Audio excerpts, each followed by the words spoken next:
Welcome back to the final day of my Dales Highway, and I can't begin to tell you how cold it is.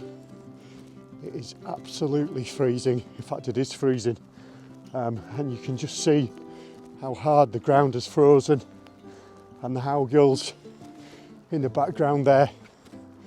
Would have made for a great day out last week, but nevertheless, we're here now, and we've just left Newbiggin, and going to walk all the way back to Appleby where I'm parked, and it's a distance of about 12 miles, and because we're getting closer to sort of the middle of December, we haven't got a great amount of daylight to play with, so I'm just going to take my time, but make the most of the daylight hours with what I've got, and it's set to be fine all day, and I think keeping warm is going to be the main issue, but as long as I keep moving we should be all right.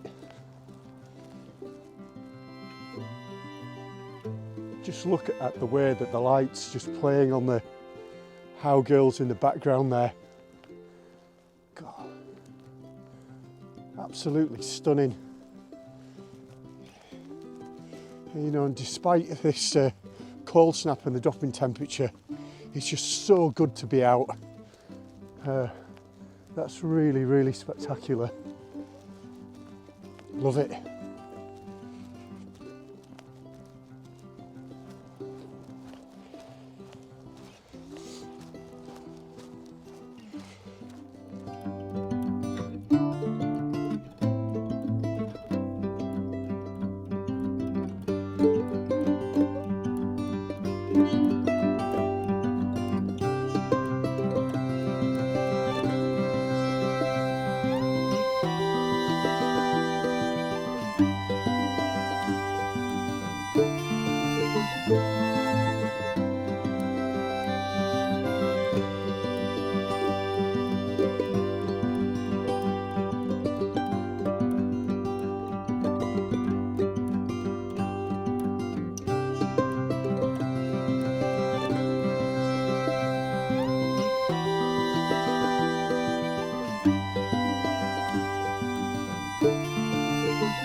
So I've been walking for about 2 hours now, and I've just found this little place to sit and stop and have something to eat and drink, because I'm getting fairly hungry now, and it is lunchtime anyway. Over my shoulder, you can't see it, but there's Crossfell in the background. That's the highest point in England outside the Lake District, and forms part of the Pennine Way, which I did earlier this year, and it would be great to be up there today. It's got a covering of snow, it's nice and crisp. It's poking its head up above the clouds, and there'll be some fantastic views, but in all honesty, I've got it pretty good here. I've really enjoyed completing the Dales Highway. If you could like the video, perhaps leave a comment below, let me know what your Dales Highway plans are for 2023 and beyond, and if you've any suggestions for me for my next long distance footpath, it'd be much appreciated. I have done one or two over the years, but I've really got an appetite for this now, and looking forward to getting some miles in come the new year. And finally, if you could subscribe to the channel, that would be much appreciated as well. So I'm going to finish this sandwich because I'm fairly hungry now, and then I'm going to press on.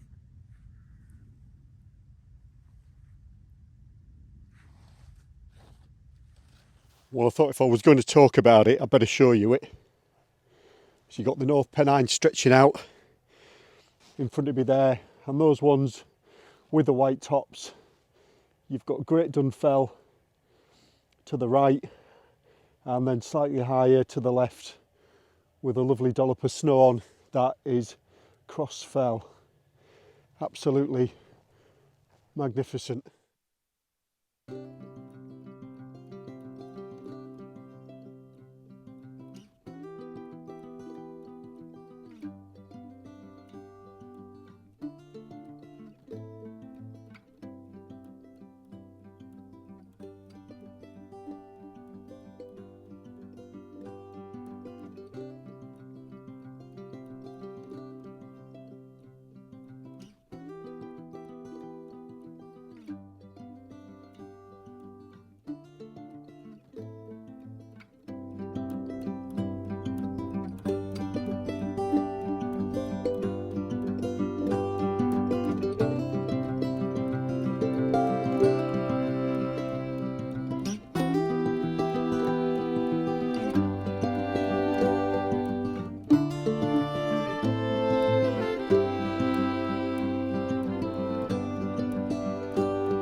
So just got to the waterfall back there. Ironically, the path doesn't follow across the bridge and down the other side. It kind of bypasses it, but I was that intent on getting some nice footage of the fall and crossing the bridge and whatever, and wasn't paying too much attention. I came a bit of a cropper, and there was a lot of ice on the road due to the amount of water that was flowing down, and I just came a cropper and ended up smashing both my knees, and fortunately just taking the skin off them both. So there's not too much damage, but it was just a bit hard when it happened.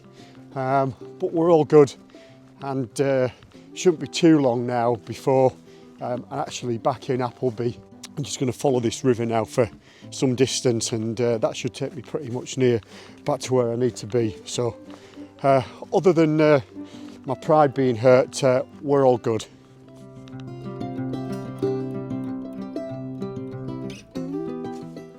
Okay, so I'm almost back in Appleby, and that is the end of the Dales Highway. And I read somewhere that some people were considering skipping this final section because it had a lack of interest, but I have to disagree. It certainly lacks the drama of Ingleborough and the Howgills and the higher places, but it makes up for it in the variety of scenery and landscape that you pass through. It really has been a superb walk, and in 10 minutes or so I shall be back at the car. Thanks again for watching, and I'll see you next time.